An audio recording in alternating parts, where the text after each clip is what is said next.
is a Cosmic Octave original podcast.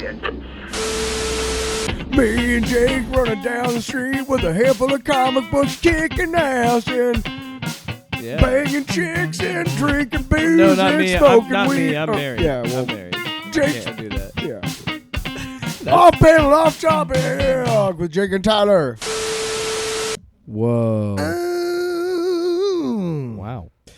Episode Rockin' 85. and rollin'. 85, Tyler. Can you believe it? Holy crud sticks. I almost went blue there.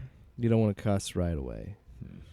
We don't want you to crash that car quite yet. Yep. We want to get home, then get in the tub. You take a nice sweet bath. And then right when you're about to look at the phone, we swear, and you drop it in the tub. Ha. I thought this was a nice family show. But it's not. You ruined my phone, off panel, off topic. You ruined my phone and my life. You know what? I'm coming after you. Whoa. I'll never rest until I bring you to justice, OPOT. Oh, I turned it down. Nice. Nice. That is nice. What? Crack cocaine. Back to the show.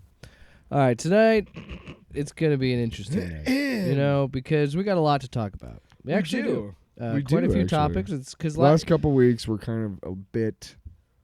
Well, yeah, it was kind of weird because last week, especially with Luke, it was more of a relaxed episode and kind of just, you know, we learned about the only sausage water. Uh-huh. But we have things to talk about. We're talking about the Mandalorian. Only sausage water. Why? Was that necessary? We told you no sausage water this You episode. misspelled Snyder. I didn't spell anything. Yeah. No, that's how the dude's name is spelled. That's Okay. directly from the article. That's really stupid. Right in the audience. There's only one way to spell Snyder. Back to the episode. I'm gonna cut that burp out because that was gross. Wow. What, you want to keep the burp in? Sausage water. What? Stop it. Okay. We said no sausage water this week. Let's do this. He died when he had a four-way with those three chicks that picked him up in the music video. Wow. His heart couldn't take that much fun. Boo. So we're talking about The Mandalorian Season 3, Episode 1, called Chapter 17, The Apostate. And so coming into this season, you weren't very excited for it because you felt like narratively they'd gone everywhere they could go with Season 2. It's also funny because if you skipped Boba Fett, you have no idea how Jin and Grogu got back together. They're just together. You have no idea. Also, you have no idea why he's flying a Naboo starfighter. Yeah, why is he flying the thing from What Naboo? the fuck? That thing is silver. It's interesting because it looks exactly like that the Anakin? big ship, but because silver, but it's like the small yellow ones, bruh. Anyway, so yeah, you weren't excited about it just narratively because you felt like they told the story they could tell with Grogu and Jin. Mm-hmm. I honestly wasn't like super excited for this season, but I never really I watched the trailer, but I never got into the hype behind it. I was just like, yeah, I'll watch it when it comes out. Like I don't think I've watched one trailer. Like The Mandalorian is something of one of the things from the Disney Star Wars that I really, really like. I enjoyed it. And by the way, the people that are pitting Andor against this show are stupid. Okay, you can enjoy both, and it's silly to compare them because they're two separate stories inside. I'm more excited for Andor season 2 than I was for season 3. Mando, but even after seeing the first. But that's what I'm saying is like they're achieving two different goals. They're two different things. Right. You can't, and you can you know what? That's fine that you prefer Andor over the Mandalorian. There's nothing wrong with that. And I you know hate what? this pitting things against each other. To be really brutally honest, some people are like, well, it's okay to compare Nirvana and Foo Fighters because Dave Grohl was in both bands. It's okay to compare Andor and Mando because they're both in the Disney Star Wars. No, it's really not.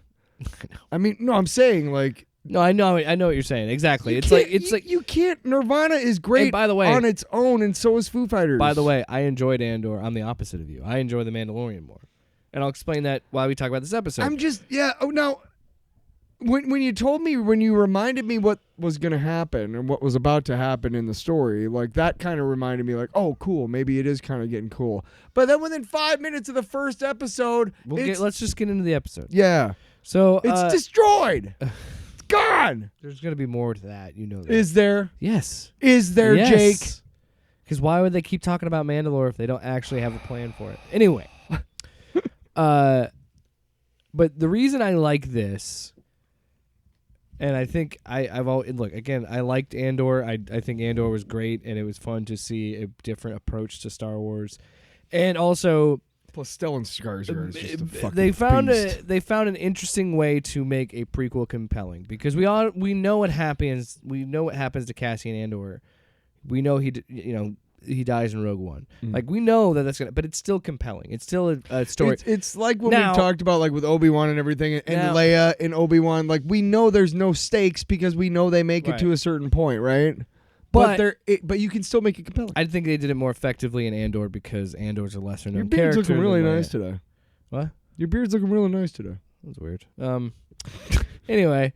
But the reason I like The Mandalorian more than Andor, or why if you were going to compare them, or why I feel like I'm enjoying this, even though I really, really liked Andor, this feels more like the classic Star Wars, in my opinion. Like, if you look at it from that way, it's pretty cool. Well, no, it does, because in my opinion, because your opinion ain't it does this thing that Star Wars I've always liked, and it always does, is it really does a great job of balancing the silly and the goofy with a little bit more nuance in storytelling.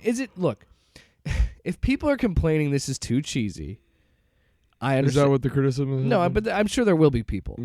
But I want to point you to, go watch Star Wars. Star Wars has a lot of cheesy, silly moments in it. They do. When does new episodes come out, by the way? Wednesdays. Okay. Yeah, but that's why I liked it. Like, the pirate stuff, little half-baked with their ideas on that. However, maybe I enjoyed it. I enjoyed the climax of that storyline because it does feel like classic swashbuckling stories. It was a pretty cool battle. But anyway, yeah. So let's get into the story itself, where we're at, because I don't know if we should do. How do you want to approach this? Because I don't want to do like beat for a beat. Let's break down the whole episode. But I do want to talk about a lot of elements of it, because I think there's a lot of interesting things. Why don't we just talk about the elements you want to talk about? I do like. Well, like, the first scene is cool because. I wanted to get what your thought on this, because I was watching it with Ashley, and I was like, for a minute, two things were going through my head, because we had this thing with the armor brings out this smaller Mandalorian helmet. So two things are going through my head. One, it's like, okay, is this going to be like a tiny little helmet for Grogu? Because that would be adorable. And then an actual thought was, is this going to be like a flashback to? That's what I thought it was. Yeah, that's what I really. But in my, as a joke, I was like, are they going to put it on Grogu? Hey, John. Now far be it from me to question anything that you've written, because to be honest, like, you've written way more better shit than I probably ever will. But I do gotta ask you, how exactly do they ever get that fucking ceremony done if there's giant fucking water lizards in that lake all the time? Stop it. No, come on, man. Stop it. Really? Stop it. And if there why do you take it so long? What about why would Yoda train Luke in the fucking swamps of Dagobah? I don't fucking know. Then exactly, shut up. No, that's such that's silly to me. What? That's a silly because I'm all about plot holes. Yeah, I know. And it, like, you can, if you want to do that, you can. But I feel like that scene was fun. It's cannot it's a tell shallow way to manufacture action. What? Yes, you manufactured an action scene. Star Wars does that all the time. Every Star Wars movie does that. I just did not really. That's was a just hey, a boring, you know what? Again, a fair criticism. Yay, a bunch of Mandalorians are somehow getting killed by a giant fucking lizard when they got armor and jetpacks. Tyler, listen. I understand. After 5 minutes, let's take to the Jesus air. Christ, dude. I'm trying to fucking have a conversation. Right? I'm trying to talk to you. Trying to talk to you. I am agreeing with you on this point. No. Here's what I'm trying to say. This is the push and pull you have as a viewer, right? Because your criticisms are fair. I think you're right. It is. I will tell you this. It does. On my beard. It does feel like Favreau and company were like, okay, this is a slow build. We need a set piece, right? So I think that's a fair criticism, but as a viewer, you can either look at it as, okay, that seems like it's like how you viewed it, but as how I viewed it is, I like it. It's silly. It's over the top, but if you look at it like as a bunch. Hold on, real quick. Okay. I think you and I view Star Wars differently. We do. Very differently. We have to. Right. You like the more serious approach to Star Wars, and I like the more silly approach to Star Wars. Go ahead. Look, I keep interrupting you. Well, no, you're fine. We need to, be able to say our piece. Like, okay, if you're looking at it as just like, hey, here's a bunch of fucking Mandalorians fighting something. All right, fuck yeah, man. Yeah. But honestly, you kind of made the Mandalorians look like jackasses. Did you see the size of that thing? After 5 minutes, let's take to the air. You have fucking jetpacks. What are you doing? Hey, let's all hook cables to him so that when he rolls, that is fucking smart, dude. Also, do you remember how season 2 opened with the crate dragon? Yeah. So again, this happens in Star Wars all the fucking. How did season 1 open? Was it a giant fucking creature in season 1 too? It fucking was, wasn't it? In the ice, almost swallowed up the Razor Crest, right? Huh? It's it Star was, Wars. wasn't it? You gotta have monsters in it. Oh my god, I'm done with you, Star Wars. No. But No, I honestly didn't hate it. It just no. But what you're complaining about is stuff that's been a mainstay in 1, storytelling, and 2, Star Wars. You have to have fodder there for this thing, for this enemy to be formidable. So when the Mandalorian shows up to kill it, you had to be like, "Whoa, he's fucking rad, dude." It's his. Right. It's his show. Remember that. It's his show. Understood. But you are not. You have yet to show me how badass Mandalorians are. But we know the Mandalorian, right? Sure. But every other one is. I'm sorry. Every other one is a jackass from what I can see. The first season they had a cool scene where they helped him in the first season when he was fighting off the Empire because he kidnapped Grogu back. Remember? Yeah. So that was a good scene. But again, I understand the criticism. What you're trying to say is you need to make the group of people more formidable if you're going to build up to. Because I think what they're trying to build. If you're going to make them these legendary fucking warriors and shit, Well, man, I haven't seen it yet in the fucking Star Wars universe. What I think they're building. Even Boba Fett in the original trilogy isn't that big of a fucking deal. He just gets lucky a couple times, and he gets taken out. He's not even a Mandalorian. He gets taken. Okay, fine, but he gets taken out by a fucking blind dude with a fucking thing. Oops. And now I'm in a Sarlacc. I like Boba Fett a lot better now that he's been in The Mandalorian. But then again, didn't we not have the same criticism about Book of Boba Fett? And again, didn't we say it back then? There better be fucking 3 episodes of strictly Boba Fett shoehorned into this fucking season of Mandalorian. So. They better be. But that was my big criticism. Look, if you're going to do a Boba Fett show, do a Boba Fett show. Yeah. Don't try and shoehorn. You know how I knew a comic was not selling well back in the 90s? When they would put like Spider-Man in it. Spider-Man's there for no Batman reason. And Punisher. Yeah. We talked about this last week, the Batman rule. Yeah. I mean, that's how you know. And so you're like, okay, wait a second. So, and I feel like, I mean, I know you can't make those 3 episodes of The Mandalorian that quickly. But didn't it feel like they put those episodes of The Mandalorian centric Book of Boba Fett in right when people were getting really bitchy about the Boba Fett show? Yeah. Didn't it feel like that? Like, oh, okay, here's some Mandalorian. Shut up. Yeah, for 2 weeks straight. So, again, you know what made me laugh about those episodes in the Book of Boba Fett? That could have been 2 episodes in season 3. And the premiere could have been like the 3rd episode of this season, honestly. Right. Because, you could have just made a 4-episode miniseries of the Boba Fett thing. Or you could have made it a fucking Disney Plus movie. I don't care. I know better. That's another thing that frustrates me. Why has it been 4 years since we've seen a Star Wars movie in a cinema? Like, what the fuck are we doing? We need to be putting that shit back in theaters, okay? First of all. Or second of all, if you're going to do something with Boba Fett that you want to do either, like we said, commit to that or make a movie. But that's neither here nor there. I think that I think the problem is too. I don't know.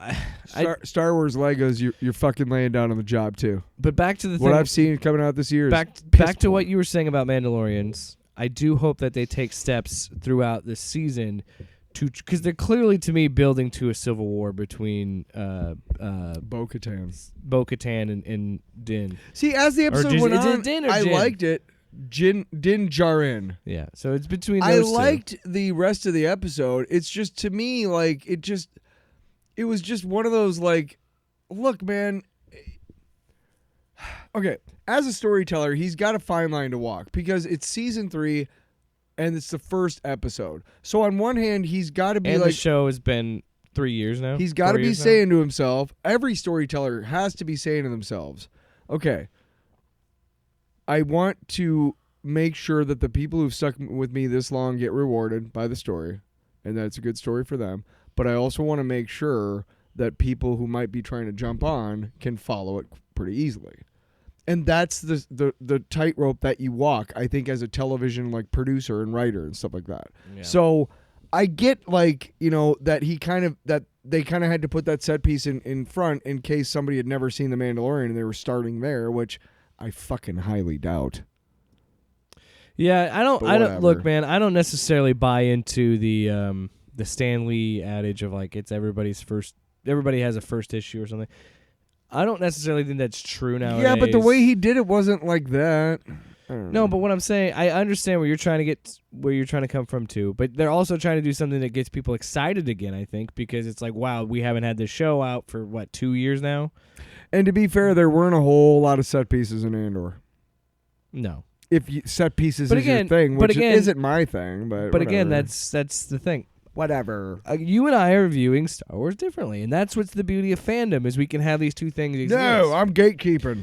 And the episode, you just said you don't think the episode itself is bad. No, I enjoyed it more, and like when I was like that's a Mandalorian castle, I'm like, fuck yeah! I got out my air guitar like no. When it was awesome, dude. When he tasty licks fucking guns down those pirates. That was okay. I will say some of the criticisms. The pirates, again, are just like this half-baked kind of idea that they don't necessarily deliver on. Yeah, but the dogfight was pretty cool. Even though they fight in the asteroid, they pretty much got their asses kicked, but it was pretty cool. The asteroid field fight was pretty cool. But there are some criticisms that they're saying that Din is too overpowered in this episode. He's too overpowered this season. I'm like, you guys, it's his show. Mm-hmm. Also, I do hope that later on throughout the season he deals with some challenges and he gets beaten because that's what you want. Yeah. But at the same time, his name's on the fucking marquee. You're gonna make him look good. Do you remember H.R. Puffin stuff? You know that cartoon back in the 70s, or it was like a live action kids show, and they were like life size puppets and shit. I didn't watch that. Okay, I wasn't alive. What's up with the pirate captain being a fucking reject from H.R. Puffin stuff, dude? He looked what like he looked like a. What was that? A chia pet. Right? I love it. That's Star Wars, man. Oh my god. You can't tell me that. Go back and watch Star Wars and tell me there aren't some goofy looking fucking costumes. If you're gonna go goofy cool. He looks like stupid and goofy cheap. It looks goofy cheap. It doesn't look goofy on purpose. He looks like a fucking. They look like it was a mix between Jabba the Hutt or Pizza the Hutt from Spaceballs and like a chia pet. You know, that's kind of what I got. And a Christmas tree, because it kind of looked like a Christmas. But dude, that's the thing is people are. I'm just tired of it. This is the. I can understand criticism in a sense that it's a mishmash of styles because you have elements where it's the classic Mandalorian, which kind of like the Western, and he's like into town. He's like, I'm not going to be your lawman, you know, whatever, and he does a quick draw like, bah, bah, bah, bah. And then you got the sci-fi dogfights in space that I fucking love. That was an awesome scene and pretty fucking awesome. Cool, man. It's really like that, like. And it's just, and again, it was fun to see him outsmart them and outfly them and be, you know. But then, yeah, so you run into this mishmash of styles when things are very serious when he's talking to Bo-Katan. But then you also have, before that, he's dodging this really fun dogfight and this really cheesy, like, swipe transition. Which, by the way, we get it. It's a mainstay in the series. But I get why some people are done with, like, the fucking weird Windows Movie Maker effects. To be really honest, I can't get enough of the swipes. Okay, thank God. I thought you were gonna say no, dude, but I'm in. No, dude, the original trilogy was all of that is followed from the way they kind of had to do things back then with the technology available to them, and wipes were like an easy transition for editors and stuff. So I mean, I liked it sometimes. Like after the pirate scene, I but loved doesn't it then because it you wanna worked talk well. about goofiness and seriousness Yeah. going together, embodying Star Wars. You know what embodies Star Wars to me? The fucking the circle wipe. It's Windows Movie Maker And transition. and the left to right But wipe, I don't and know. the up and down I wipe. like- for the- Oh yeah! For the most part, I Give like me him. some wipes. For the most part, I I like ain't him. talking from my butthole. But there's sometimes where I'm like, okay, let's just jump to the I next got to scene. say butthole. Let's just move along. But No, I gotta have the wipes. but the Pirate King wipe is Sometimes toilet paper doesn't do the job, Jake. Well, Sometimes you need some wipes. I just hope they do something else with the pirates because right now the pirates are just like this like fodder for unless it's supposed haven't they already had that in Mandalorian like a bunch of times though? But in fodder. but I'll only allow it. Listen, I'll only allow it. I'll only allow it in the court of this show. I will only allow it if we call it an order OPOT. OPOT night court. OPOT court. OPOT. I'm Judge Abby Stone. I'll only allow it if they are used for fodder, but it's comedic purposes. If it's they take the piss out of him, the more he clear like they already have done. He kills every one of them, but that one guy in the alleyway, and then he kills all of them except that one guy in the firefight. And then when they're like, "We got him," he just goes right past him. So I feel like if they keep using it for comedy, I think it's gonna make more sense. But for a first episode, overall, I really, really enjoyed this first episode. I give it a B. I give it a B. Solid B. I give it 4 Grogus out of 5 Grogus. I give it 3.5 Grogers. 3 Grogers. Well, now I'm gonna change and put 5 Dins out of 5 Dins. So now I'm gonna do 9 Dins out of 5 Dins. I would give it, if we were to give it a letter grade, I would give it for me an solid B. An A-. I really enjoyed it. I feel like that's almost a B plus. I feel like you are so anti. You're gonna come around. I feel like it. I could feel it in my bones. I still don't understand. What? I do. I will tell you this: the whole Mandalorian's kind of destroyed thing kind of sucks. But I'm hoping. I'm sure that you're right. Though. They're gonna work around it, and they're gonna figure a way to. to make them come back to Mandalore somehow. Whatever. Anyway, that's our review. Mandalorian season 3, episode 1. Review. Tyler, I got some bad What's news. the theme song again? What for? What? Mandalorian. Man, cats. Still got a whip in there. Ride 'em up, high, and that's the theme. Oh, the Mandalorian. You think the Tyler, let's- Bonanza? Tyler, What? Fuck. let's have a Just moment. break my Let's heart. have a moment to talk about something serious. Don't go breaking my heart. Don't go breaking my heart. I want it breaking my heart. What's the bad news? The bad news is Give me the good news first. Funko. Do you like Funko Pops? I fucking love those things. Well, too bad. Yeah. More Funko's in trouble. So the problem, I think, fucking say. I'm not a business major, but I think the main problem is when you have way too many walls and walls dedicated to your pops that take up store space. You're gonna run into some issues. But here's you know what the big problem is? Is they don't just make pops anymore. They make those little fucking Dorbs things. They make all number of collectible There's like figurines. Funko Pop cereal, man. I'm saying like that's one. Yeah, that's one division of the Yeah. fucking company, dude. but you're asking why we're talking about Funko Pops? Yeah, Well, well, more than $30 million worth of the Funko Pops are about to be dumped into the trash. The amount, which is based on a huge inventory growth year over year, and suggests Funko made more than they could you sell can't fucking recycle that shit, you in fucking 20 cocksuckers. in 2022. And it was so much bigger than expected that the company's stock took a hit on that news as well. Again, this is, to me, the problem of, the idea of having way too many IP. It's like the thing I worry about with Lego. But here's how I think Lego is different, because Lego has all this IP, but takes that uniqueness of the IP and use it to his advantage and makes different like sets and and different things. Whereas Funko Pop, it's the same fucking pop. They just put a different face on it. They put it, and look, I like them. I have a Macho Man one. I have a couple. They're fucking neat. They're cool. Yeah. But yeah, you're like, dude. But you know what they have? But when you take up walls of space, you know what I mean? You want to know what the problem is, really? What? You know what they have right now? They have the Looney Tunes characters as Scooby-Doo characters, Pops. No shit. I've seen them both at Mayhem and JCD's. So they did like crossovers? Yes, as a Pop, and like, who the fuck needed that? Like, why are you making those? Why, right? That's something you'd see on like Reddit. Daffy or Duck as Shaggy, yeah. Bugs Bunny as Fred, fucking Tasmanian Devil as Scooby. I'm not kidding here. I'm not kidding. I'm sure they exist. I believe I've seen them, and I even took them to the person at Jay's, and I'm like, what the fuck? And they're like, huh? And I'm like, yeah, who the fuck asked for it? And then you bought 5. Then you bought the whole set. The last one I bought actually was a really cool comic book cover one, and it was the Starro. Yeah. The first Brave and the Bold number 28, which I believe is the first appearance of the Justice League. Well, here's a great example of Funko just having like every. Man, I got boogers, man. It has every IP known to man.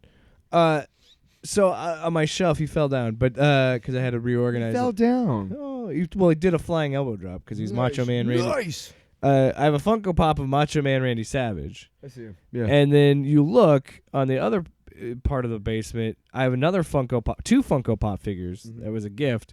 It's an inside joke of the family, but it's the McDonald's fucking chicken nuggets. The chicken nugget Halloween toys from Happy Meals. They turn those into Funko Pops. Where it's like, again, to me, that's one. It's funny that it is something from my childhood, but at the same from time, a long time ago, though. Oh yeah, well, that was when they were still keeping fun it. fact. Yeah. I still have some original Halloween chicken nuggets from when I was a kid. I got them like it somehow made it through my family back. So I get the making a Funko Pop of the dude from the Hawaiian Punch, right? I get the making a Funko Pop of that guy. Oh, the mask guy. Yeah. Right. You can get that. You can get they're making a Captain Crunch. Well, you can get that they're making Fred and McDonald's has all like the Hamburglar and Grimmett. All of them are Funkos. Yeah. Ronald. Yeah. Oh, they have a whole. Yeah. But what were we?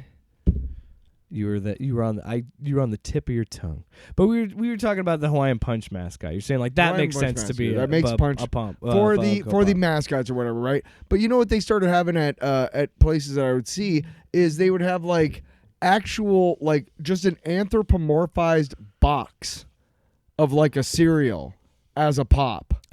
I'm serious. It was like Did they get the Kool-Aid Man? I feel like they should have had the Kool-Aid Man. Right, but then they were having like drink boxes. Yeah, like juice boxes. With arms and cereal. legs and smiles. You know what I mean? Yeah, Like yeah. it wasn't even the guy anymore. And it's like, what the fuck are you guys doing? Yeah. And they started, they started making the big pops and they started making these the like $40 You pops. guys got to chill the fuck out, And man. it's the price too. I mean, you're paying for like $15 things that you again $10 to $15 depending on where you're gonna- I get the appeal of them. Oh, I do right? too. I know. But yeah, at the same point, you're like, this is just the same pop. It's the same toy. It's the same figure over and over again. Yeah. And then when they do provide some variety and mix things up, and then they do weird mashups because they have all this IP. And again, that's why I think it's different with Lego. Because again, Lego has the ability to make unique sets to these characters and this IP and make things unique. Where Funko Pop, it's just the same fucking thing, just a different coat of paint. And here's the thing: is they made a Funko. And again, I like them. I have nothing against They them. made a couple of Star Wars Funko Pops of the original like Ralph McQuarrie. Like the original mock-ups, toys, like the original characters, like way before, okay. like Luke Starkiller, who was basically like the concept art, yeah, and like the Stormtrooper and C-3PO. Oh, that's cool. They made Funko Pops of those, and like that's cool, right?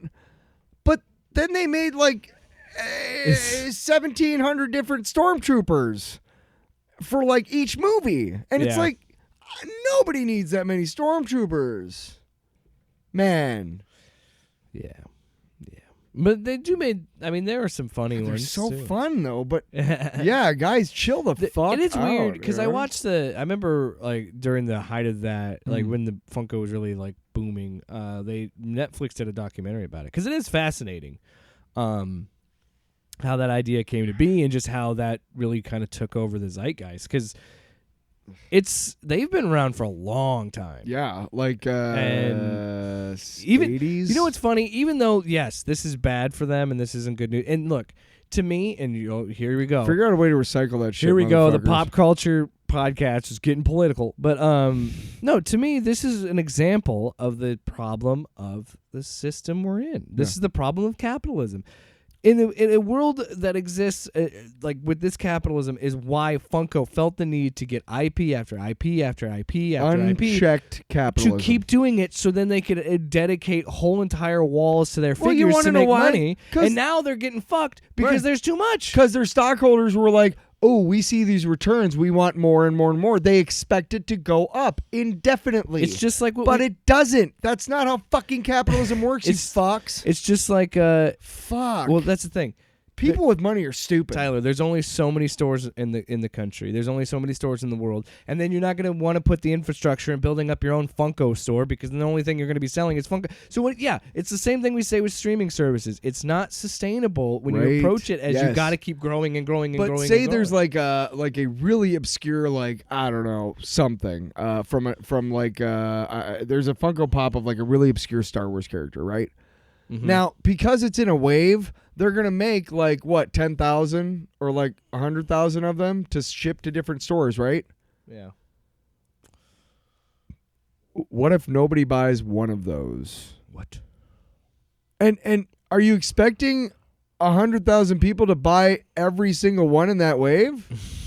Maybe 10 people will. Yeah. I'm just saying, like, Well, and it's like, oh, do you like? they don't is think this- about is it this- in terms of like Yeah. common sense. They think about it in terms of business, and that's why they got fucked. And the first thing they think of, like, oh, you like this thing. Oh, Stranger Things. Let's make 15 different Stranger Things pops. Oh, everybody's starting to really being in this anime, so let's make 20 different Funkos Yeah, for let's this do anime. Naruto. Let's do Bleach. Let's do My One Hero Punch Man. Academia, Oh my all this god, shit. you fucking idiots. Yeah. Well, look, again, I get the appeal of them, but it goes back to the same thing. It's just it's not sustainable because you can only have so many. If you And- want, and if you one- want and the like truth, you though, said- it wasn't the anime pops that really made it. It was all them. If there was one like type of pop that I would get rid of to help them, like The not be crossover ones. Yeah, the mashups. That's I don't need that shit. Uh, I know that there's a lot of people who love anime, and I'm not, in that Not camp. your thing, but it's. But yeah. I know that it brings It's joy very to a lot of popular, people, and yeah. I think that's cool that they can get Funko Pops of that shit. But maybe they need to go to look with 3D printers so prevalent, dude. They need to make a Funko Pop machine to put Yeah. in stores. Well, it's a 3D printer, They do have custom ones that you can make. right? But you got to order them online, Yeah. and they still make 100,000 of them every batch. You know what I'm saying? Like that's what they're doing. They need to go like this, dude. Okay, all we need to do is make a Funko machine that anybody in the store can go up and pay like $20, and they can It's make just 3D whatever printed. Funko Pop they want. Any one of the IP that already exists. Any sort they of can color make it, combination. exactly. Whatever you can want. pay extra Yeah. and have it gold, or like the ones that are covered in just right. Yeah. Fuck mass producing these Why things don't because people not hire everybody us, wants man? We could solve so many it. problems. You fucking cucks. No, just kidding. I don't know why I go. I don't even use it right. All right, Tyler. Not that it needs to be used right ever because it's a stupid word. Let's move on to stuff that's more exciting. Yeah. Better news. Yeah. Or maybe it isn't. I really want I to get hate it. I want to get your take on this because you hate everything I like. So that's another thing. If anybody says we don't have differing opinions, I seem to like that Mandalorian episode a lot more than he did. Okay, and I like DC a lot more than he does. Mm-hmm. We'll get more of that later. Mm-hmm. So it looks like there's some rumors floating around. Now I take this with a grain of salt. In the water. Excuse me. Ask the waiter for another water. I think this is from either Comic Book Resource. There's something floating in my water. I think this article is either from CBR or comicbook.com. I Okay. can't remember exactly which. They're very similar heading styles. It's the blue. It's very Yep, and the blue and the yellow. Yeah. Anyway, I like both of them. there's a rumor floating around. This is from Industry Insider. I think it was Jeff Sneeder, claiming that previous DC Films president Walter Hamada hired F9 writer Daniel Casey. That's F9 for Fast Furious 9, Tyler. Oh, okay. Daniel Casey I don't acknowledge that to write a script franchise exists. for an animated Batman Beyond project, which, quote, would have been DC's answer to Into the Spider-Verse. Why do you have to have an answer to that? Why can't you just make up your own fucking story? Well, because, dude, actually, I don't care. come on, it's cool. Marvel and DC. Sounds cool. They're so derivative of each other. I don't care. It sounds cool. What do they always do? They always rip each other off. Yeah. What? No, they don't. But that seems interesting to me. So, that would be cool because you could bring back, and granted, this would have happened when he was still alive, of course, but you could have had Kevin Conroy. You could have had other previous Batman you could have fucking Christian Bale voice Nolan's Batman. You could have had Keaton come back and do 89 like that would have been cool. I would have loved to have seen a 69 Batman. And look, I have full confidence in what James Gunn is doing for the DCU. Yeah. But sometimes I wish we could have seen what Walter Hamada wanted. Because, look, if that Batgirl movie sucked, that Batgirl movie sucked. Whatever. But at least he was doing things to, look, and you could look at it, he's just throwing darts at a dartboard to see what sticks. Very possible. But at least he was trying to do something out of the normal. And why not? Into the Spider-Verse is an Oscar-winning movie. It's widely popular. Some would say the best Spider-Man movie ever. And I think it's up there. No Way Home and Into the Spider-Verse, I feel like could go either way for me. Yeah. But that's my thing. Why wouldn't you go at what's successful and try and do your you guys rip each other off for years. Have been doing it since you've been in existence. So why not? Yeah. I like it. Yeah. I wish we could have kind of seen what it would be. A little bit, yeah. I mean, it was,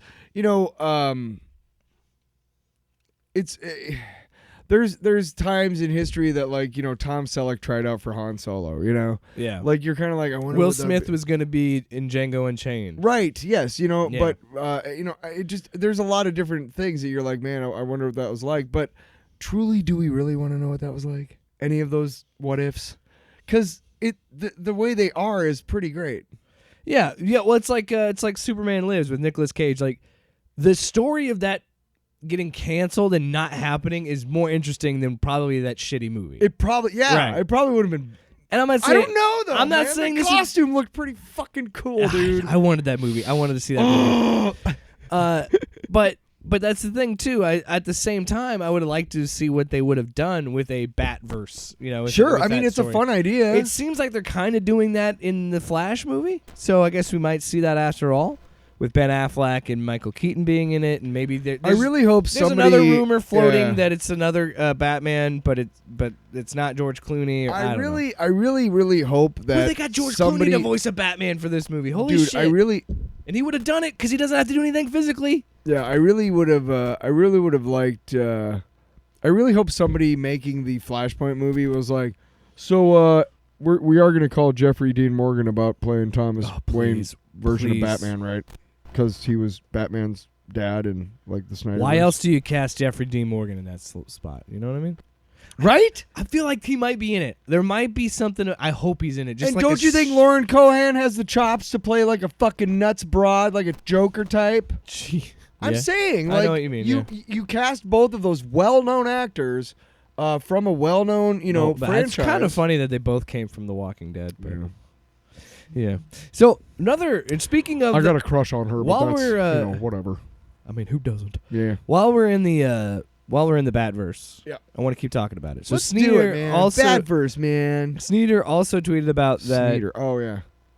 Gunn and Safran nixed a solo Batman film starring Michael Keaton, which would have been an adaptation of Batman Beyond. So again, we're going back to there was 2 possible Batman Beyond projects they were talking about. But how likely was that? Now look, I think it's a slam fucking dunk if you wanted to do that. I think it's a smart thing to do to have Michael Keaton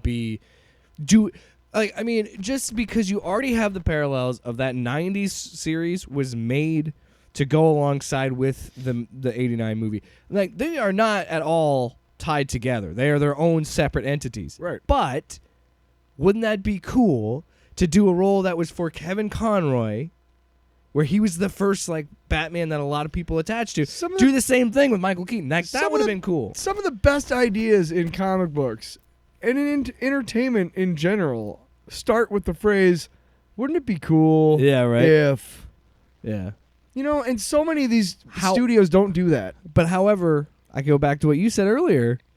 is this more fun us talking about it than actually seeing it? Right, and sometimes fan service stuff can be bullshit. You know, I mean, sometimes it can be like, "What the fuck are you doing?" Because the fanboy in me who fucking loved the Batman Beyond cartoon and loved and still loves Keaton's Batman, like that really enticed me. But again, it's like if the original. But again, there's a reason why it didn't work or it wasn't looked at, because maybe they're like, well, let's restructure and try and find a way to make this be a better story. And that seems to be what Gunn is all about. Gunn is like, I want this, like, its story is king. Story has to be what we focus on. So maybe this just wasn't going to work in their grand scheme of things, because clearly they want to do like the Bat Family and Brave and the Bold, because we haven't really seen a lot of the Bat Family on screen, which I kind of like. Keeps going. The film was being written by Christina Hodson, who has penned other DC films like Birds of Prey, which is fun. I enjoyed that movie. She also wrote the upcoming Flash movie, and she wrote the Batgirl movie that was canceled. So she's kind of hit or miss here. Seems like we don't know. But Gunn says it's great, and that trailer got me, dude. I'm really excited. Yeah. I just wish it wasn't Ezra Miller. The movie reportedly would have taken place after the events of The Flash, which would help launch the new DCU, and would have seen Keaton rekindle his romance with Catwoman. Although it is unknown if Michelle Pfeiffer would return to play Selena Kyle. Again, She still looks really good. Again, this sounds good on paper. This sounds good in your head. And I'm not saying that Keaton and Michelle Pfeiffer have lost any step in their chops. I think they're still great actors. But if you see it on screen, does it feel genuine, or does it just feel, like you said, bullshit fan service? If we just do that, like, because what are we doing? What is the purpose of it? Because isn't this Flash movie trying to establish that this is a different version of Keaton? Perfect moment from the fucking trailer, dude. We talked about it last week, a couple weeks ago, when he comes out and goes, "Yeah, I'm Batman." Yeah. Right? And didn't you say, like, I think they just did that for the trailer? And I'm like, I fucking hope so. Because if they do that in the movie, that is the definition of bullshit fan service. Like, seriously, right? That is too much of a wink to the audience. Like, hey, it's me again. You remember? I used to be your favorite. But man, he still looks good in that suit. Right? But please don't make it like, yeah. Oh yeah, I don't want it to be too winky. Like, yeah, hey. Batman, right? All right. And I tell you what, I think that this Batman movie would be this one of him. Probably. Yeah. However, I would have loved to have seen that version of Batman Beyond. But who knows? Maybe I'm not ruling out that we will see more Batman Beyond, because that character is still very. I think even just this past year they had another comic book run for that character, for Terry McGinnis. Like, that character is still popular. People still like it. But there was one weird Batman Beyond series. I don't get it. Where Tim Drake gets thrown into the future and he's the Batman Beyond instead of. But Terry I don't really McGinnis. get Spider-Man 2099 either, so I don't really get the whole. Oh, I see. You don't like legacy characters. I don't think I do. No. Which is fine. Yeah. I guess. You're gonna be a little bitch. Do you like multiverse characters like Spider-Gwen? Oh, probably you do, because it's Marvel, you prick.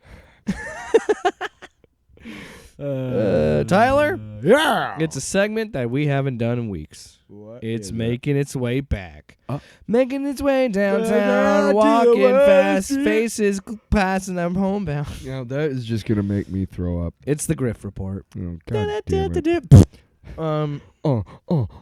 So Tyler, by the time this goes up, episode 8 We'll will all be already dead. have has already gone up.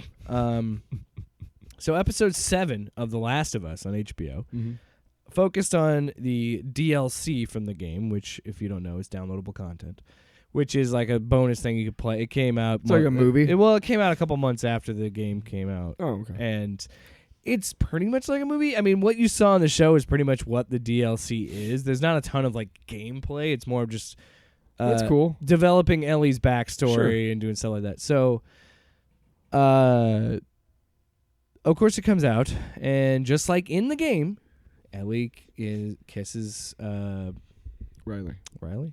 Yeah, Riley. I just watched it last night. So kisses her, and it's like establishes they are both into each other. It's more than just a friendship. It's definitely more flirtatious and all that stuff. It's a romantic scene. It's a cute display of young love. and then immediately gets taken away from us because it's The Last of Us. But, of course, just like episode 3, people got upset about episode 7 because gay people. That's really all it is gay people exist. And a lot of them are trying to say, well, it's gay filler episodes. And I'm like, okay. It's what? Gay filler episodes. Like, both the gay-centric romances are just filler episodes in the season. Like, they think it's, like, it's just interesting to me that, like, they're clearly just dedicating these episodes to these gay couples and they're filler episodes. First of all, no, actually.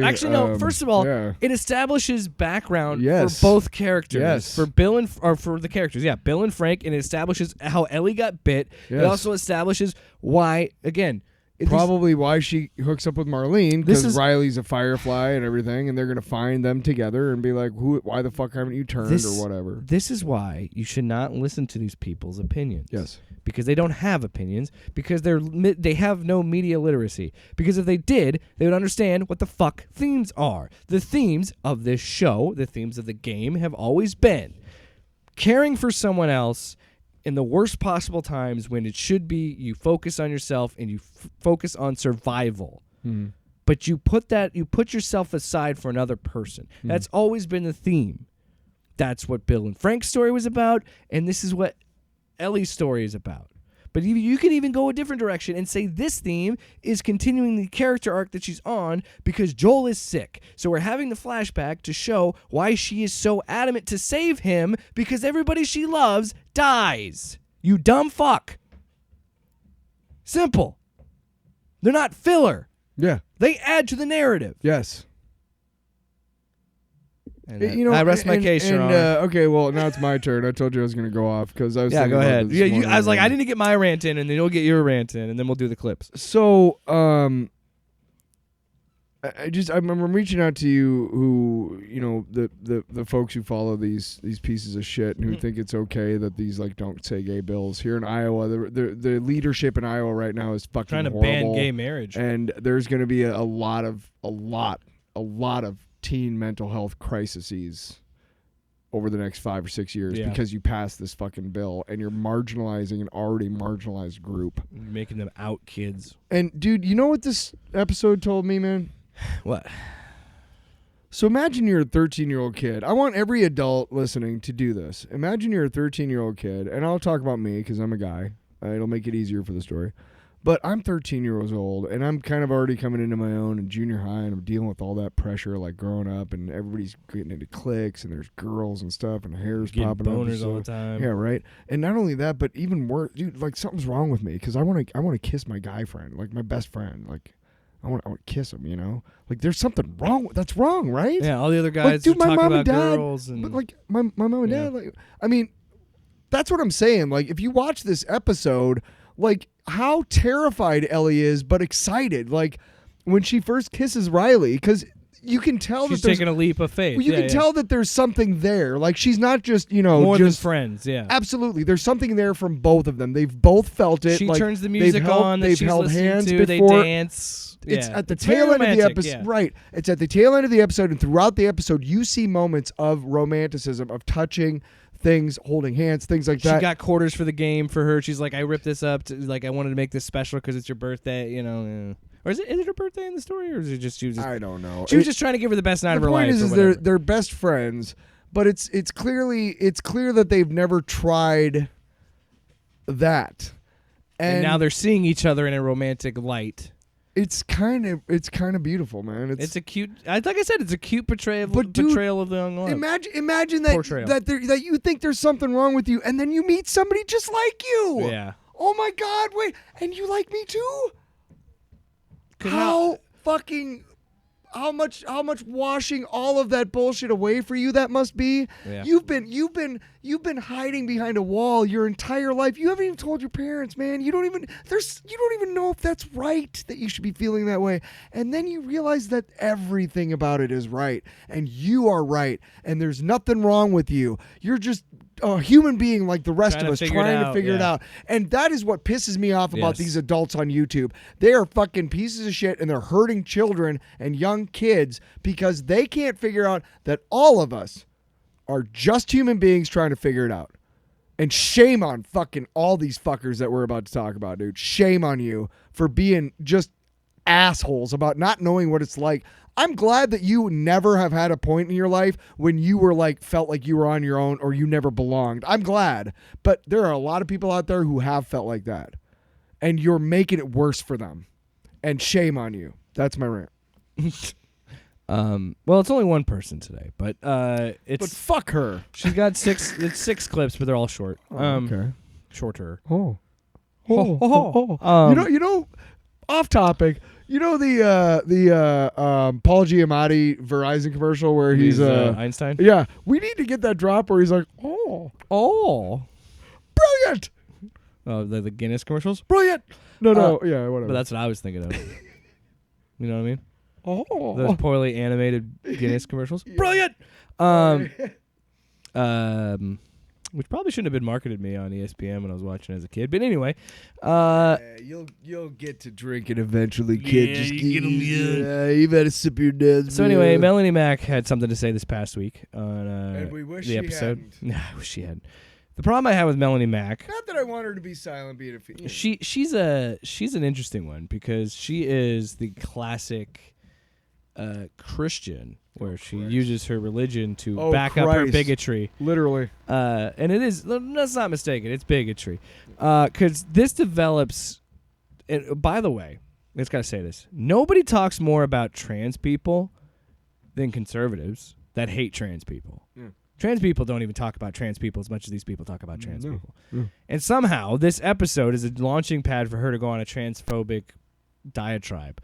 But she does address the show first. So the whole thing is she's reading a Bounding Into Dumb Shit Comics article where she talks about Storm Reed, the girl that portrays Riley in the episode, says if there's any like with the homophobic backlash, she's like, don't watch it. Yeah. Fuck you, That's don't watch fair. it. That is Bella completely Ramsey fair. said, I got bad news for you. This is, a progressive story, and if you don't like it, that's if you hate it because of that or you don't like it because of that, that's on you, and you're missing out. Which is absolutely right. It also says a lot about you. If you're not as a allowing human yourself being. to see The beauty in love. see that love can work in any, and like it doesn't matter what race or creed or How sexuality. strong Love the is love. How strong the human soul and will can be to weather crises and And everything. it's like I said, it's cute to see that teen angst in the teen. It's the beginning of a teen romance, because we've all been there. We've all had that moment, like you were talking about, where it's like, oh, should I kiss her or should I kiss him or whatever, whatever. And yeah. Anyway, let's talk about Melanie Mack reading this article, talking about Storm Reed, saying if you don't like it, don't watch. Oh shit. If you don't like it, don't watch it. Which, for the record, I haven't been watching it.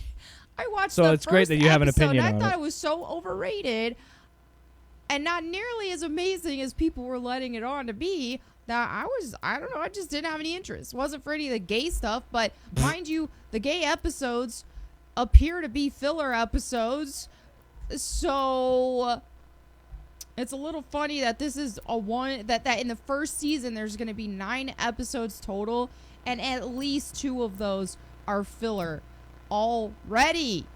What does that freaking say? First of all, it says nothing because they're not filler episodes. Second, also, you haven't even fucking watched it, so shut the fuck up. But that's my favorite part. That's my favorite part. She has not claimed she's not watched it since the first episode, but the only time she has talked about it is when there were 2 gay-centric love stories. Well, how the fuck do you know, you dumbass? All right, here's clip number 2. How many we have? 6, but they're all short. Fuck. Okay, good. Keeping the plot moving forward. Again, and they why she thinks they're filler episodes. both are filler episodes in nature. It No, they're definitely not. begs the question of, is this pandering, and was this just, not. what is the focus here, and is it just for Just woke playing it points there. rather than actually adding more context to the story? Could some of this stuff have been incorporated in existing episodes, and in this case via flashbacks, whatever it may be? Did they need entire episodes in the first season, right? Or look at Bill's story, how they changed things just to incorporate that, for example. Incorporate what? Incorporate what? It does ask a lot of questions. It has a lot of questions. left Incorporate for a us gay there. love story instead of being a cynical story. She can't even say homosexual, can she? No, she can. What a piece of fetid human fucking garbage you are. Fuck you. Okay. No. We're not even into the worst stuff yet. I can't fucking wait, you fucking scumbag. No, you How fucking dare you using fucking Jesus Christ to fucking it call gets people worse. out. It Oh gets my worse. God. Now you got to get through Okay, it. I'm You just got to gonna get sit through here it. in silence for the rest of the time, or else I will. But you I know will my rip favorite, this microphone to my shreds. favorite part is towards the end of that clip, and she's like, "Well, they changed Bill's story to incorporate that. What? Incorporate what? Incorporate what? You can't say it. Butt sex. Cowboy butt sex. Butt sex. Melanie Mac. Also, it's kind of tired. That's not. You know what's really tired? Joke is when they talk about a gay love story, these chuds, and they put fucking Brokeback Mountain as a thumbnail. I'm like, good job, you made a joke from like 2006. Is that the only one that they think has ever been portrayed on screen? Yes, it is probably. Well, before all to this be goddamn honest, woke shit, that was the only gay thing I ever saw. Also, do you think they'd be upset if they found out where John Voight got his fame from?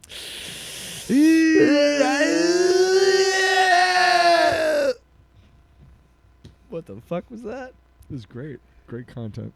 Unlike I this. think despite what people are going to say, if they don't like it, Horrible I think content. there are going to be a lot more people that appreciate it, a lot more people This is that Storm. feel Oh, sorry. represent- This is her reading a quote from Storm Reed saying that, like, even if people don't like it, it's still, hey, it's nice that this is being represented, is what she's saying. and seen and heard, so that's what matters. See, I can't even tell you guys, so y'all know if you've been watching me long enough, I am so tired of this whole representation narrative. People need to be seen. This is just pure narcissism. Anybody who needs to see themselves on a TV show or to see themselves in a video game to enjoy it, if they need validation from Hollywood just for their own existence, then they're a very fragile person, okay? This is just weird, this obsession with having to be seen all the time. Like, can we not just focus on good stories being good stories instead of this obsession with being seen? So, see, sorry. She's white, right? I have my hand up. Oh. I have my hand up, teacher. Oh, jeez. Jeez, son of a bitch. No, I was going to... The reason I have my hand up, because you were going to say the same thing I was going to do it, so I just wanted to get to you first. Yes, she is a straight, white Christian woman. Mm-hmm. So she doesn't know fuck all about not being... She's been seeing herself on screen for fucking centuries now. God damn it. Are you stupid? You've been fucking seeing yourself. God. You're fucking worthless fucking white bread fucking kind. Go a fucking way. Did you say white bread? I'm tired of it. Oh, I'm way. Fucking shut up. Fucking whiteys. Shut up. You know who I can't stand? You're fucking mayonnaise. I can't. Nobody likes. Oh, wait, what? Sorry, you knocked out the. Damn it. You knocked out the mic for a second. I'm so pissed. Yeah, you fucked up the audio. Are we No, still it's recording? fine. We're still good. We're still good. But the thing came out for a second, so you might have been like digitized for a little bit. That's fine. I was pissed. No, yeah. It's worth pointing out she's a straight white Christian woman. There's a couple more clips. So this. We have to. No, God, you're gonna get real. If you're angry now, it's gonna get worse. I might have to mute you. So put my hands in my pockets. So she proceeds to use put the knives away.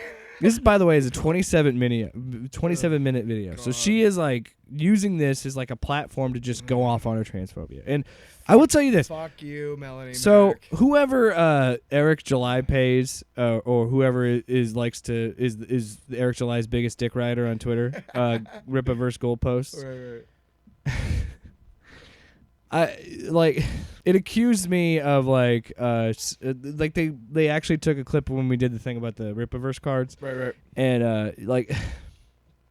accused me of being this guy that's like jealous of Eric July because he made all this money for the comic book. Yeah, well, that was the big comment we kept getting. But here's the thing: I'm not jealous of Eric July. No, I'm jealous of Melanie Mac because she can go on camera and be the dumbest fucking motherfucker on the planet and make money off of it.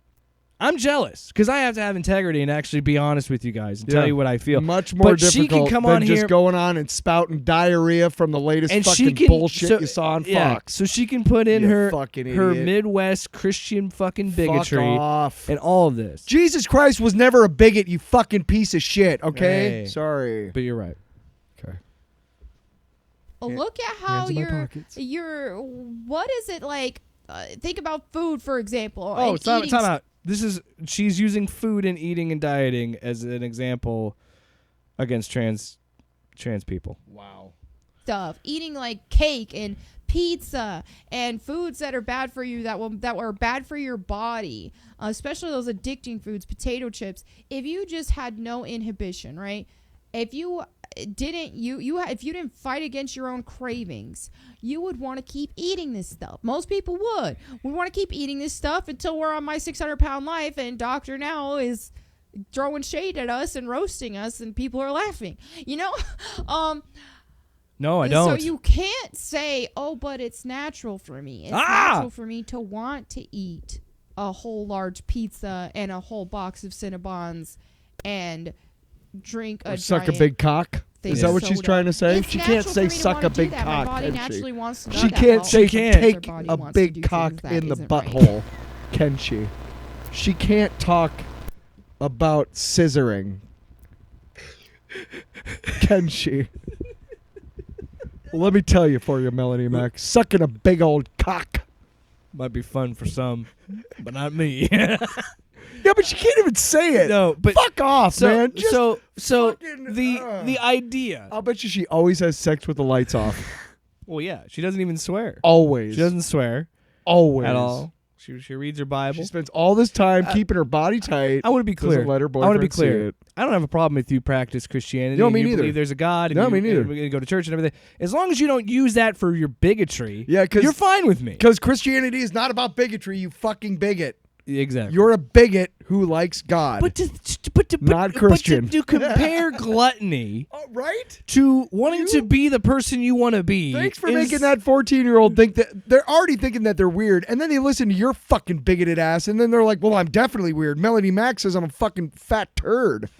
What if they are actually overweight too? You just fucking, Yeah. you might as well have gone into that house, Melanie, made a fucking noose for that kid. Jesus Christ. Well, okay. for what? You're not wrong. Are they not? Is this All not right, where it's headed? Tyler, we got two more Okay, clips. sorry. We can do Okay, this. god damn it.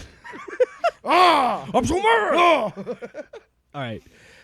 So yeah, she continues to talk. Like seriously, this is the thing. This is why I did it this Hands in my pockets. This is why I structured it this way because she. This is what they do. They take a topic that is in the zeitgeist. They take a topic that's popular. They take a topic that they know will get clicks, and they talk about it for a little bit, and then they use it as a jumping off point to talk about their fucking alt-right politics. Yeah.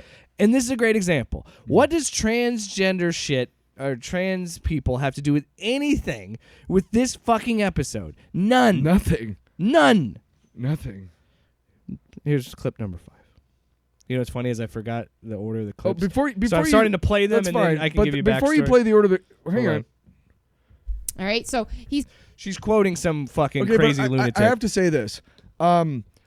There's kind of an issue, and I know that I know that people in the community have felt this and have seen this, but LGBTQA+. There's a reason for that because there's strength in numbers, and there are far too many fucking pieces of shit trying to make their lives harder. That there's strength in numbers to be LGBTQA+. And I know that there are people within those letters who are like, I don't like being grouped all together, okay? Because of fucking bigots like this who, because there's a T in there and this episode has lesbians, because they're bigoted and ignorant, they're going to go, well, trans also, and it's not. But there's strength in numbers. I have no problem with the acronym or whatever to use because there's strength in numbers, and it's better for them to band together, right? Mm-hmm. And be able to change stuff for the better for them. Why not? Why would you want your life to be harder? But there's a danger in lumping them together that ignorant fucks like this well, and it's are just also lumping them together in the wrong way. Also the ignorance of thinking that trans people are pedophiles. And Right. Yeah. Or groomers. or groomers, Fuck you. yeah. Fuck you. Fuck you, Dylan. Fuck you, Dylan. Get those people arrow. So this next clip, she's quoting some lunatic who I don't even remember his name, and I don't care to give him any credit. Sure. But she's quoting him to pretty much say that transphobia or the wokeness in general and trans people are demonic. He states signs are all around that. The devil is doing just that today in our world. Yeah, it's you. You working Allow for me the to devil, elaborate. dumbass. Anytime I see millions of otherwise rational people doing irrational things, I look for the demonic element in what's going Like on. loving my A fellow blanket human of being? demonic How irrational is insanity has that? fallen upon earth, and you and I are witnessing it before our very eyes. I agree. He think continued, it so, is huh? Okay. manifested in such things as the surgical mutilation and my infliction God. of puberty-blocking drugs on I'm sorry, I'm gonna stop it early. Wait, but she I'm gonna can actually say there's- puberty? There's more. There's more. That doesn't make sense. I think she's bullshitting about not swearing and stuff. If she's okay saying technical terms like puberty, A penis? I don't think she says penis, but you know. But I want to stop right there. I want to stop it right there because yeah, please, can we not? No, hear the there's rest? more. Oh. I thought you were just saying like this. No, but I just want to talk right now because there's people that have used this argument. And I think it's great, and every time you get a chance to do it, use it. If a woman gets a tit job, is that mutilation? Oh. Is that mutilation? Oh. If someone gets a nose job, is that mutilation? Someone gets Botox, is that mutilation? Whoa. You don't. But it's only when it involves the genitalia. And you know what? How the fuck is that any of your business? prepubescent children in the name of transgender And no ideology. prepubescent kid is It getting is manifested in drag queen shows, in public transitioned. libraries, targeting audiences of elementary school children. Preach it! Preach it, brother. It is manifested in pornographic books, in public school libraries, targeting those same children. It is manifested in primetime TV shows depicting and celebrating Satan worship. Nope. I could go, but you get the point. The blanket of demonic insanity play the has next clip after fallen this. upon the world. Yeah, I'm done with this. No, it piece of hasn't. shit. No, it hasn't. Fucking But to done wrap with it up, this is what it sums it up here for us. I hate that we've given this much time to this. Oh, he said it! He said it. Well said. It is so true, though. This is just plaguing society so as shrill. a whole. Yeah, I know. And it's being glorified. I should have sped her up. She takes And, so long. Dude, just read your Bibles, people. Read your Bibles and see what. I've been reading the Old Testament over again. I just finished Judges, and my goodness, Judges alone will show you. Judges. Tyler took his headphones off. And he's like, tell me when it's over. And then he puts his headset. Right when she's like, read your Bibles, people. I'm like, nope. Nope. I'm out. Fuck this shit. Nope. I'll play the rest of the clip. Like an action movie. It's intense. But Judges will show you just how much a corrupt society, this is the thing, is when you start allowing sin and accepting sin at Being all, trans is sin. and especially being gay is glorifying sin. it, Being who you are is and sin. you're not speaking out against it, it compounds. And things do get Yeah, the freaking sin is worse. capitalism, Things you get fucking a idiots. lot worse. Things get a lot worse if you let gay people and trans people exist. I got news for you, Melanie. They've existed since humans have existed. I'm sorry to tell you that. Since before Jesus. It's not this. Oops. It's not. By the way, trans people are. Wait. Would that just blow the fuck out of her mind if I told her that transgender and gay people have been around since before Jesus? Because wait a second, there wasn't anybody around before Jesus. Personally, I think she'd be more freaked out if you said Jesus wasn't white. I think she'd be really worried about that. Does she really think Jesus? No, was I don't know. I'm white? just being a dick. Yeah, I mean, most of those fucking idiots do. I don't 'cause give her they're- the benefit of the doubt. It's not Christianity. It's Republicanity. But this is what I mean. This is why I don't like Melanie. Why I titled this as she's a transphobic moron, because she is. Yeah. The reason I hate her, now I'm using stronger language. The reason I don't like her is because she went out of, just like all of her chuddy friends, like Nerdrotic and Heel versus Fuckface. They do this thing where they're like, oh, we're all going to play Hogwarts Legacy. They never cared about Harry Potter until all this stuff with J.K. Rowling. And then she creates a character, first name Ima, last name Bigot, and like plays this game and makes multiple video after video after video, like dunking on people trying to boycott the game and talking about the sales and how great it is. It's like, you are pathetic. Seriously, you're fucking pathetic. If you spend your existence, which, by the way, don't have much time of it on this earth, and you're going to spend that much time, dedicate that much of your life because you like the money to, and honestly, because she's a religious bigot and she's a fucking lunatic, and you're going to spend that much time, dedicate that much time attacking people that want nothing to do with you, have never done it. What happened? Did you date someone that transitioned to be a woman and that made you feel weird? Is that what happened? What is your honestly tell me, what is your reasoning for hating these people? Why do you need your God? Which I gotta tell you, if your God is what you think it is, your God sucks. Also, this is the same person who would try to ban books but would be okay with a demonic magic user like Harry Potter being in her library because it's, J.K. Rowling. Can I tell you about this really great story I read once? It's a great fucking coming of age trans. It's actually a coming of age homosexual story, and it's about this kid, and he lives under the stairs, and he's a wizard.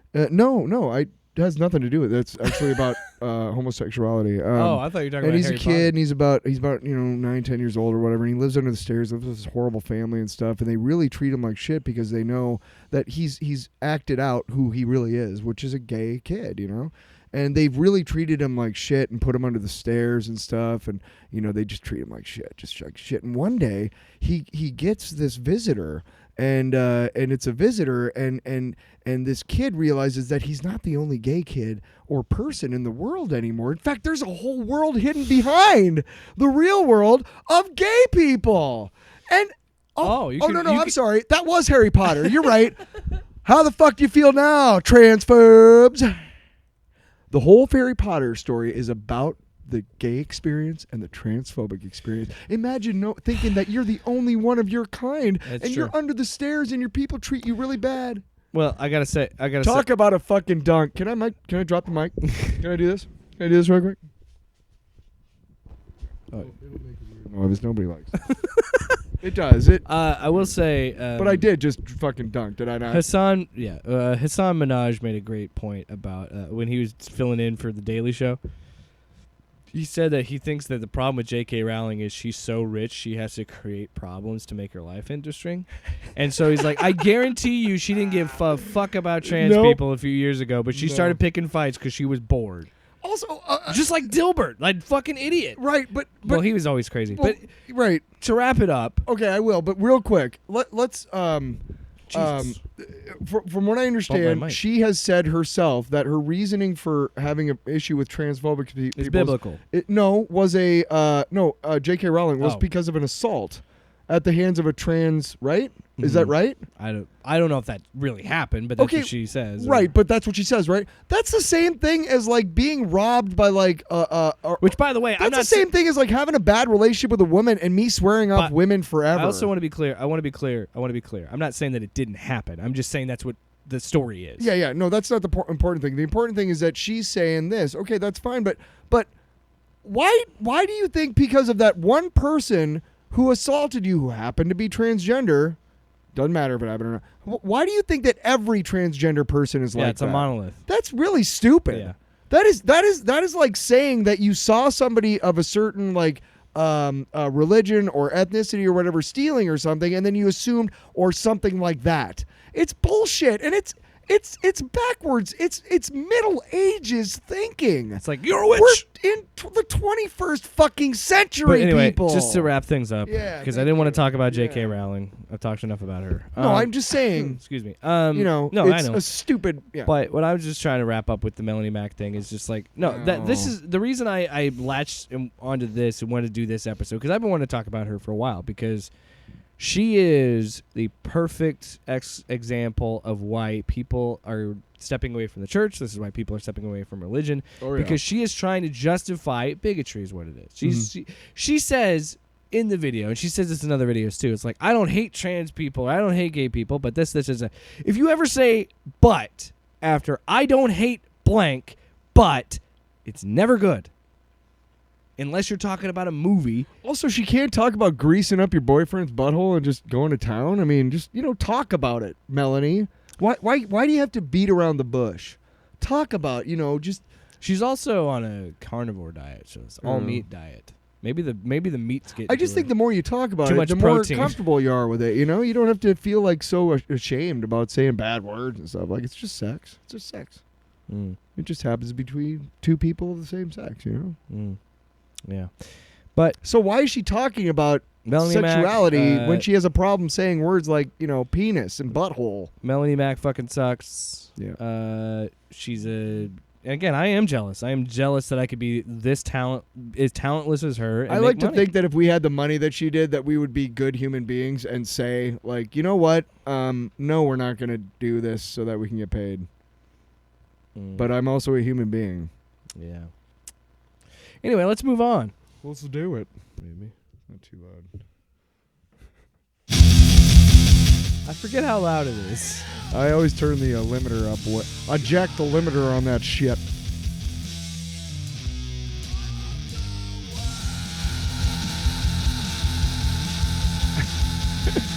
Ow, my ears. That's really loud. What are you guys doing down there in that basement? We're beating each other up because we're men. I thought you were going to go a different route with the beat. Beating each other up because we're men. Well, there goes our sponsorship. Oh, we're not supposed to say that? Sorry, everybody. So, So this week, Tyler broke the rules. I decided to get a DC book. Get the book they give me. Okay. It's not a DC book. It is. Well, technically, it's published by DC, but they have, because they picked up the licensing. Right. On, Milestone Comics, which is a traditionally black publisher, right? Mm-hmm. I've never read anything from them. I remember when I've heard they of the name before. right. There was like 4. There was Icon Hardware. There was There was like 2 other characters, or maybe there was another character in a super team. But there was 4 books in the Milestone original run, and I remember when they came out. But I was already out of comic books by that point. I wasn't reading comic books regularly. Yeah, and this came out because it says it's 30th, so must have been 93.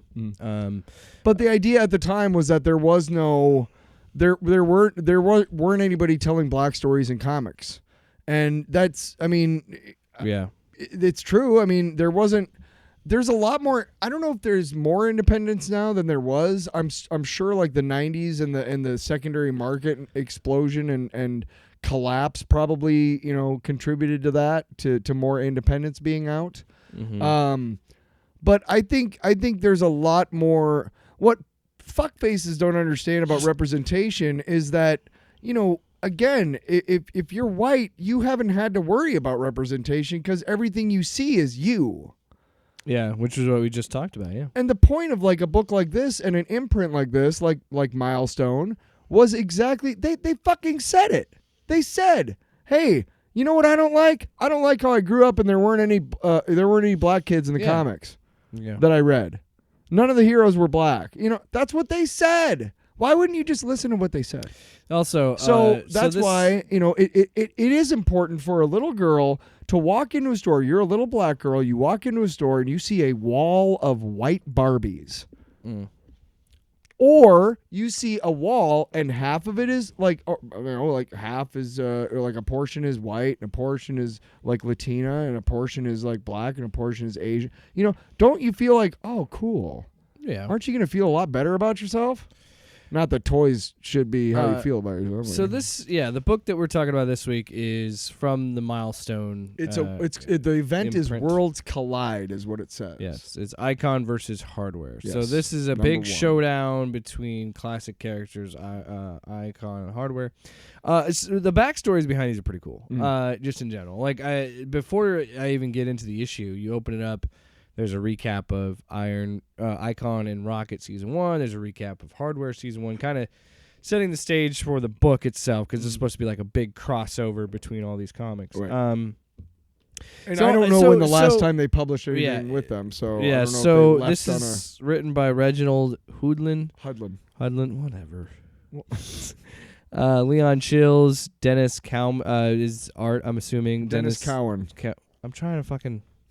Dennis Cowan, Actually, do they actually have their credits in the flap? Yeah, do you want me to just read it? No. Well, I'm better with names than you I are. know, that's not what I'm doing. I'm trying to see if they actually have like proper credits in the book. You know, they have like They do. art, I think at the writer, end. I inker. think at the Anyway, end.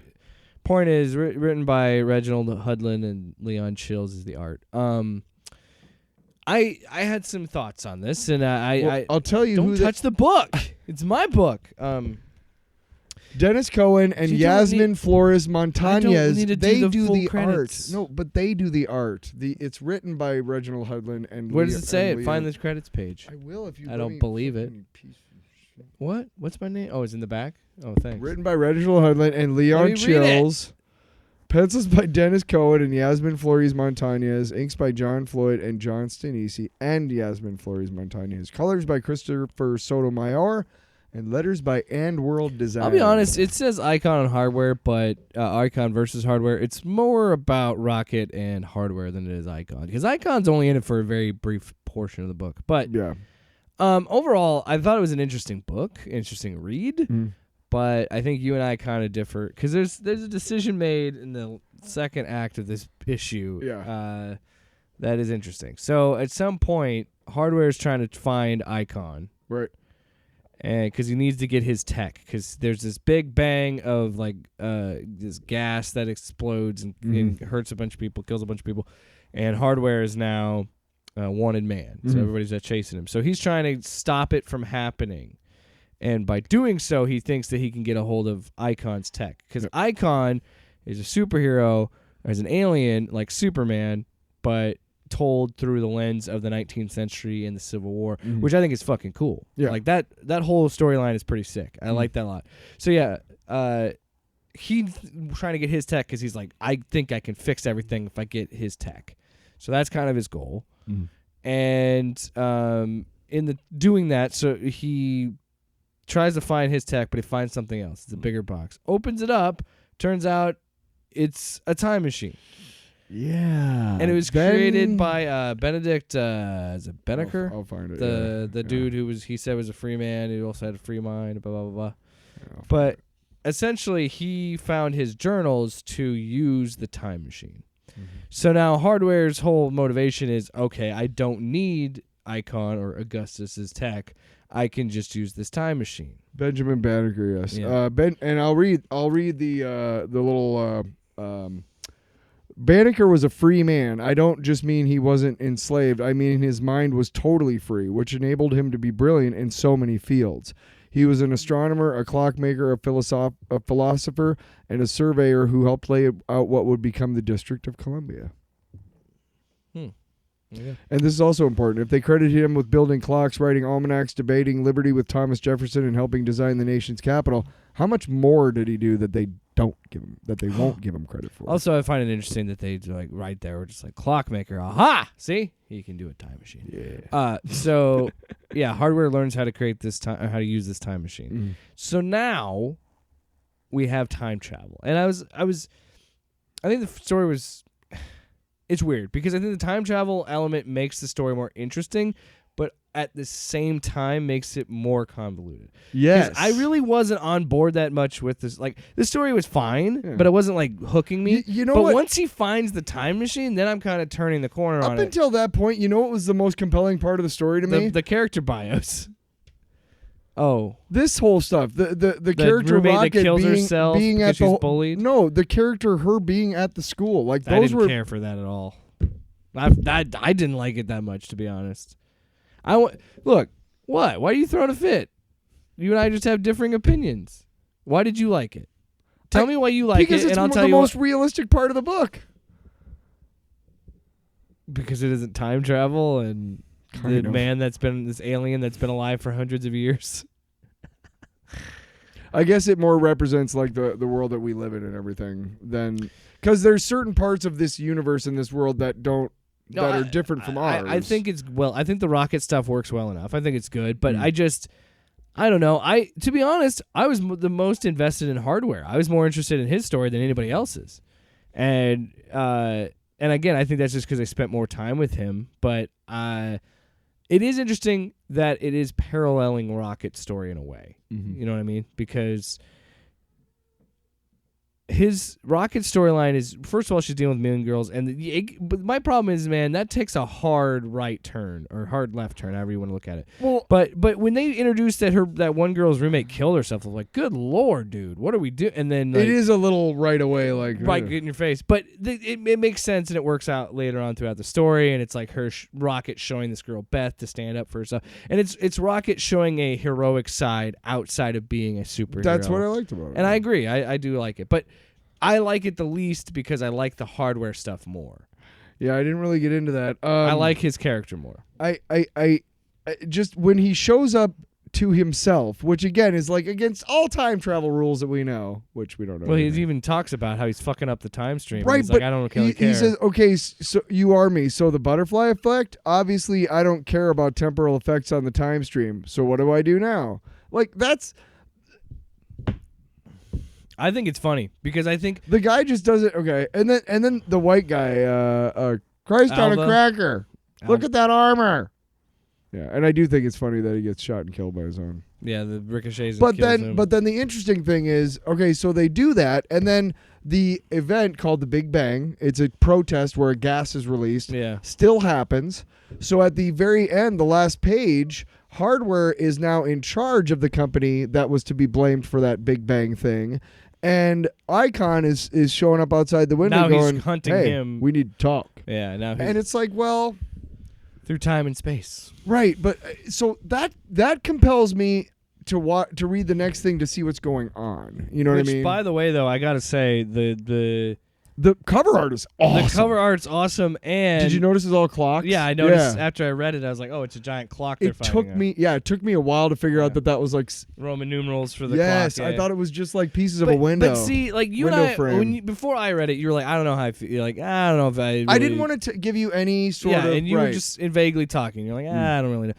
And it's similar to Black Tape, I think, and it's again similar to all three books that we've talked about on this have been the same in a sense of, I don't know, and this is what's fun about it and why we're doing it. We're going out on a limb and trying something new. Yep. And so there's always that moment. That's how you evolve as a human being. Weird, right? Weird, right? And as someone who a writer or someone who enjoys things, Inspired by new things. Yeah. But what I thought was interesting, and every time we've done it, and I think it's going to be the same every time we do, there is that standoffish thing of like, what are you going to do to get me invested? Like, I'm not hooked yet. And honestly, it's the hardware stuff. The hardware stuff is really what got me into it. Just because, again, we don't spend a ton of time with Icon. The only time you see Icon is he's fucking some chick in the air. Yeah. And he's like, and a kid sees it. Yeah, he's like, if you think if I'm 40,000 feet in the air having sex with this superhero chick, wouldn't be a problem. You'd also think they'd hear the jet. Yeah, but then he explains why, Rocket's, which is funny. It's a funny line where he's like, she needs to know the ruling class that she'll be protecting or whatever. And it's like, oh, that makes sense. But again, Icon's character's cool. I just wanted more of him in this. But I think what they're doing is they're going to have more of Icon in Chapter 2, in issue number 2. I think Icon versus Hardware, because that's kind of how these books are kind of touted. Like when two heroes team up, it's usually right. But I think it's going to be more like Icon and Hardware. You know what I mean? I think more than anything, the Worlds Collide part of the title is more it's just incorporating indicative. all the milestone stuff together. Yeah. So, but yeah, you're right. The Icon, the cover is them beating the shit out of each other, coming through, exploding through a clock, and they don't actually meet till the very last panel. Which is why I think they're going to see more, because I think it's a 4-part series or 6-part series. But one thing we both really enjoyed was the newsprint paper pages. Yes, it doesn't. It's not glossy. It's not glossy like modern comics. It's the paper that was in the 80s and the 90s.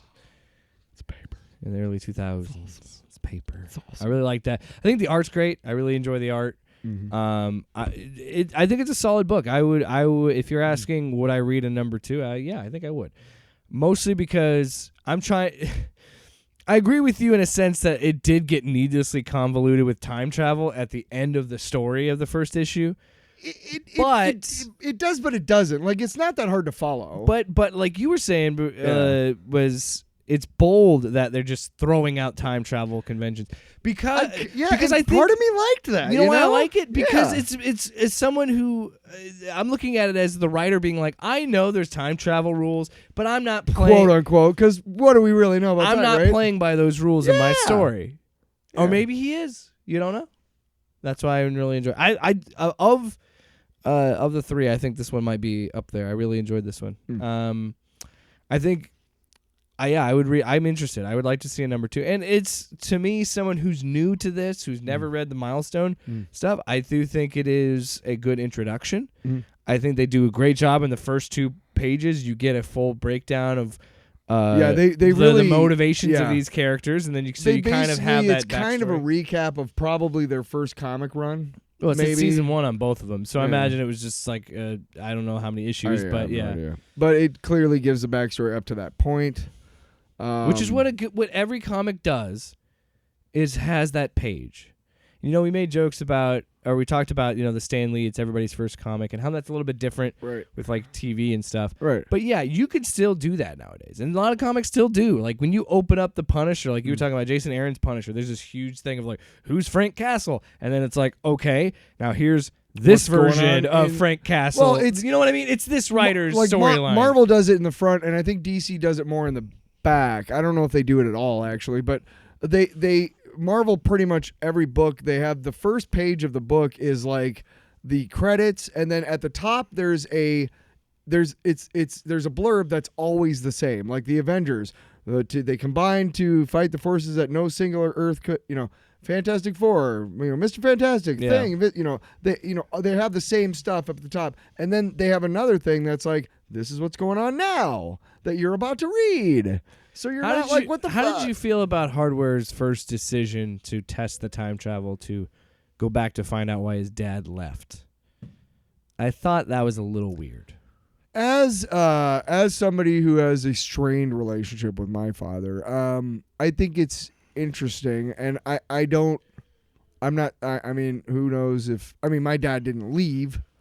He did, but after I was gone too. The reason I say it's weird is because I just feel like it's a cliched trope in comics where the hero has to have a damaged past to be a hero. And it's just a trope. Like, I don't hate it. I don't think it's bad. It's just a trope. The thing is, though, that he does end up talking to his dad, like, but that's at a what's bar different. Yes, he convinces his dad afterwards. to stay or at least be there for his kid, because his dad's like, no, fuck it. Which I'm out. again, like, okay, look, I am all about like flouting the fucking rules of time travel. I'm all about going against the grain when it comes to writing stories and stuff.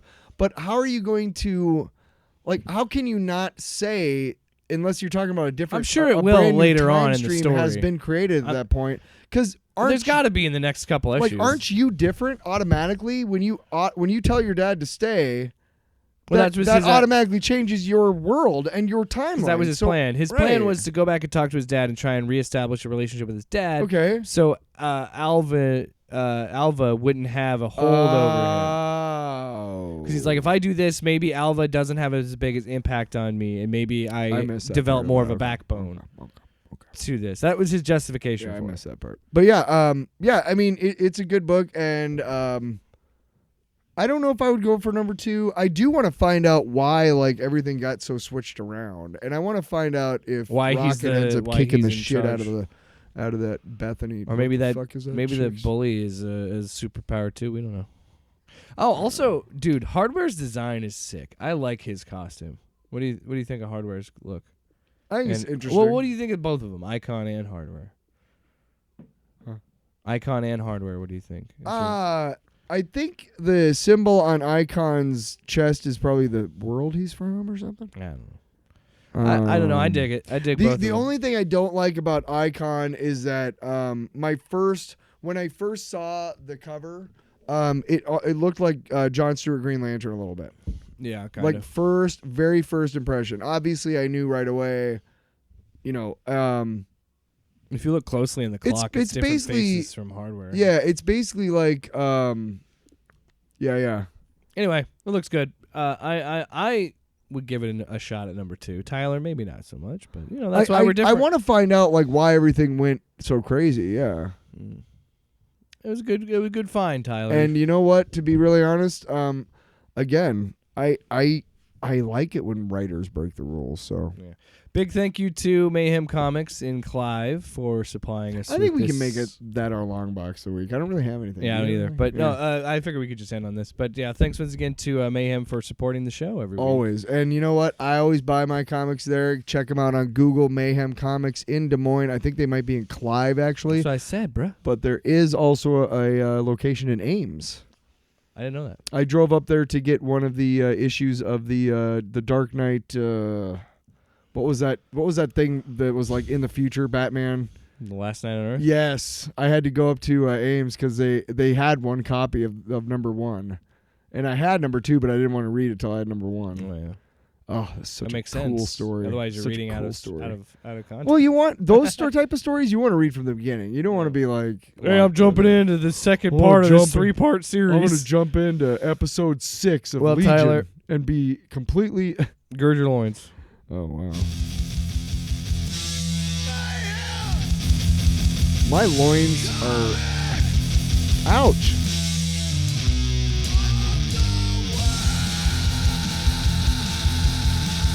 That guy should drink some tea.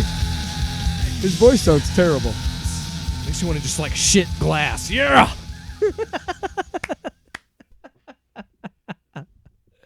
That's the best thing ever, because I know where you're going. I've been there where you're like, you want to say something really tiff. Yeah, you want to be like hardcore sounding, but So it's you like something swear, painful. You swear, and then like, A shit glass. and then it's like, oh, I don't want to do Oh, that. that's counts bad. That would actually suck. Shit glass. I say a shit glass, they think. Crack cocaine. Anyway, back to the end. Tyler, how you feeling today?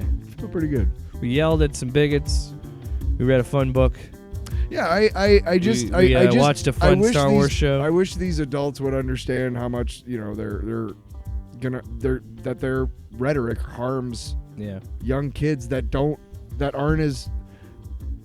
haven't gone through life and have as good of an understanding of who they are as these fucking cocksuckers do. You know? I'll also say, Anyway. I'm also invested. I would like to read more of these Milestone comics. Yeah, well, See if let me there's, know. I'll put them on a poll over at Mayhem. Other stuff You I'd can like get to read. your own poll at Mayhem. Just give them a call. I'm not playing the sounder again. Poll list. I don't want to hurt my ears. Well, no. That's the comic of the week. That's not the you're sounder. You know what for- the real winner of the week? Us. You, the listener. And our friendship. We were in a convenience store today, and I picked out my things right away, and I didn't realize that the thing that he needed was not out there yet. So I'd already picked mine up. I can't put them back under the heat lamp, right? And he's like, "Oh, okay." And then he just Like, looked at it's me. like He was 8 real minutes. upset, and he was just like, "Nice." No, but then he And was then like, I said, he's "Oh, like- it didn't play." then he's like, "Sorry." I said, But then he was like, "I'm sorry, I had to, that we have to hang out in the thing because it was like 8 minutes. They're like, it'll be done in 8 minutes. Like, oh, we're fine, that's fine." And I was like, I I was said 8 minutes, and I said, and I was sitting there and I was like, I don't look at it as being like stuck in a gas station waiting for like food. I look at it as I get an extra couple minutes to hang out with my buddy. "That's sweet." I love you, man. I love you, Sorry, man. what did you say? I love you. I love you too, buddy. And See, that's but I the- love you. But that's- sometimes I could write a book about what you don't know. Off panel, off topic with Jake and Tyler.